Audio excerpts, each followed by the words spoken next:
It's summer with lots of kids headed to camp, and unfortunately, many of them will be the victims of bullies while they are at camp. And we've got a special guest today who went through that himself as a kid, and Brian Cuban joins us now to share his story and some advice. Brian, thanks so much for joining us. Thanks for having me here. So you went through this as a kid? Absolutely. I was bullied mercilessly over my weight at summer camp. When I was 10, 11 years old, I was a heavy kid.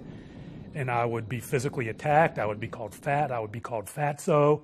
And this was back in the baby boomer era, and now camps have bullying policies in place. But these things still go on, and I think parents need to be aware that these things still go on. Bullying is bullying, and it's going to go on for into the future.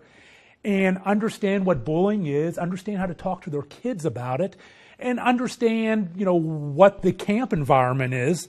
Because a lot of camps say, for instance, have rules where there's no contact. Yeah. Mm-hmm. And so how are you going to deal with that? Does your child understand what bullying is? And these are all important issues. Okay, so what's your advice for parents? My advice to parents is, one, when you're looking at camps, understand what the policy is. Mm-hmm. Okay, understand what their bullying policy is. Understand whether the counselors have gone through training on bullying.